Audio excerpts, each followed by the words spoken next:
Hi everyone, I just wanted to show you what I read this month. So my first book is The Day of the Locust by Nathaniel West. This was so fun to read. It was kind of a surreal, fantastical account of an artist and illustrator who goes to Hollywood in the 50s, and it's about the collapse of the American dream and the contrast between the poverty and the disabilities and identities of the people who actually live in Hollywood and the big stars and writers and people who make the movies.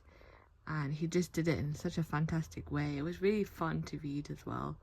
And the characters are all very interesting characters. Here's the back cover if you want to have a pause and read it. But yeah, definitely recommend. I think it was a 4 out of 5 book. The next book that I read was Coming Up for Air by George Orwell. I've nearly read all of George Orwell this year, or reread all of George Orwell this year. George Orwell is one of my favourite authors. I think he is amazing, and I'm going to make another separate video all about how amazing George Orwell is. But this was such a good book. It's all about how this man who's in his late 50s and he's dissatisfied with his life, and he decides to take a holiday and not tell anyone and go back to the town that he grew up in, and all about the nostalgia of the past and of your childhood. And it was just really engrossing and enticing. It was written just before the second World War, so it's a bit depressing because of that, because they knew that the war was coming. But apart from that, it was really good. And I really vividly remember reading a part about how the main character loves to fish and just loves fishing, and he has all these amazing memories of fishing. And I, as a person, hate fishing. Well, I don't hate it, but it's not something I'm particularly interested in. It looks kind of boring, and I've never tried it. Maybe it is amazing, but I would just no interest in it. And this book made me think that fishing was amazing, and that it really drew me in to this viewpoint. And I think that's a sign of a good writer, so I would recommend. 5 out of 5, I think. The next book or set of books I'm going to talk about are the very short introductions by Oxford University Press. These ones here. And I love this series because I think they really are great introductions to just different ideas and different parts of intellectual and social history, and you can learn a lot about many different things. And they're not really big books, they're very slim, and they're pretty cheap. I think here they're $8.99, which is pretty cheap for a book written by an academic. So these are really good introduction to things. And the first one I read was Genius by Andrew Robinson. Here's there is no blurb, but you can look at this beautiful green and magenta color scheme. But this book is all about genius and how they arise and what they are, and what kind of characteristics and traits geniuses have, and all of these things. And it was okay. I don't think it was the best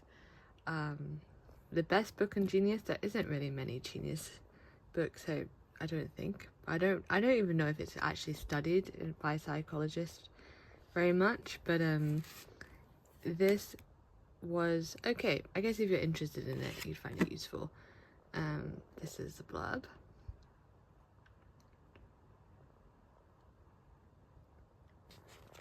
I don't think I learned that much, but it was okay. 3 out of 5 star. And the next one was Religion in America, which was very interesting. I really liked this one a lot because it really opened my eyes to the different types of religions in America, because it wasn't just talking about Christianity.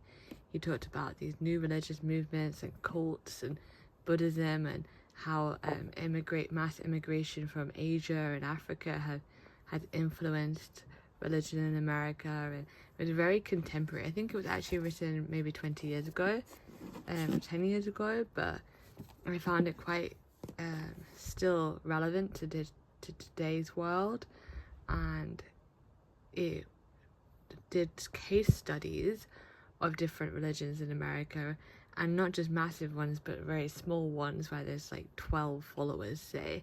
And I liked the contrast between all the different case studies, and it really shows how varied and multiplicitous, that's the word, religion in America is. I really enjoyed it. It kind of breaks boundaries in my mind a little bit, so I would recommend 4 out of 5 star. And then this one was Buddhism by Damien Nguyen. I don't really know how you say this. Again, I love this color scheme. Here's the blurb if you would like to read it. And this was really good because I've read the very short introduction to Indian transcendental philosophy, which I wouldn't really call that book an introduction, because that was very complicated, and you had to really concentrate. I don't know if that was really for beginners, but this is kind of for beginners, but with a bit more detail. And I think if you are interested in Buddhism, this is a very good book to start with, or one of the good books to start with. And yeah, he talks about the practices of Buddhism and the beliefs of Buddhism and how we know of Buddhism, and then he talks about the history of it and how it's split off and the implications of Buddhism and the Buddhist worldview. And he really touches upon a wide range of time periods and thinkers and people and practices. So he fits a lot in a short book without feeling cramped. So I liked this. I would recommend. I'm probably going to reread this at some point. The next book I read was Christopher Hibbett, The French Revolution. This was great. I loved this book. So this book is a classic, I believe, in the French Revolution history literature, because it was written in the 80s and it's still in print today. And basically this is a book about the French Revolution, but what happened, and not the ideas that generated the French Revolution, and not the political scene at the time so much, but more the philosophical scene at the time so much, but more the historical situation. So he describes almost day by day in parts what's happening during the French Revolution. And it was incredibly eye-opening, because you just realize how chaotic the situation was. It was literally a civil war for quite a few years, and there was near constant power vacuums being created and being filled, and it was all about how these different people took advantage of these opportunities and achieved things and failed at things. And it was really interesting from that point of view. But then also I would say that it surprised me that historians were able to write about the French Revolution in this way, because it's such a complex topic and so many different things were happening, and documents were constantly being destroyed or faked and forged, and alliances were constantly changing, that I actually think historians have done a really good job to be able to, at least, maybe it's not a perfect account, but at least give an account of day by day what was happening during the French Revolution, which was very, very interesting, to say the least. And it read almost like a novel. It was kind of a literary historical book rather than an academic book, and it was very easy to read. So if you're interested in the French Revolution, 10 out of 10, would definitely recommend. The next book is Medieval Philosophy. This was great, by John Marrabon. I was trying to get rid of my physical TBR for these books this month, which is why I've read 4 of them, but this was really good. I don't know that much about medieval philosophy, and it was really eye-opening in that way, and yeah, would recommend. The last book I would not recommend even, because this book is terrible, and I really hope the author's not watching, but I thought it was really bad.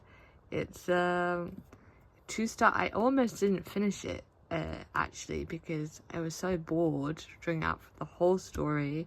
I don't know why it got so much attention, apart from the author is quite young. And I wouldn't say the writing's bad. Like, the writing was quite good, and she's obviously talented, and I agree with her ideas. Like, that if I were to describe this book, I would say it was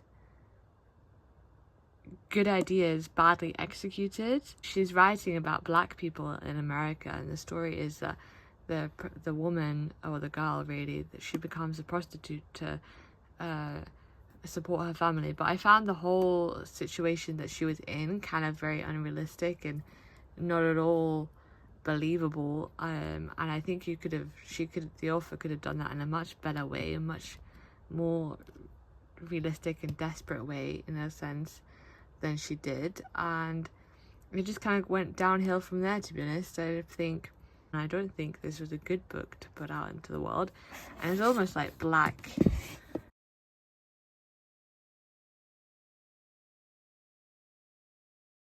trauma porn. I think that's how I would describe it, just trauma porn. And I know that Ruth Ozeki is meant to be a very good author, and I've heard of Dave Eggers, but I would not say that I would agree with these. I think it was just really bad.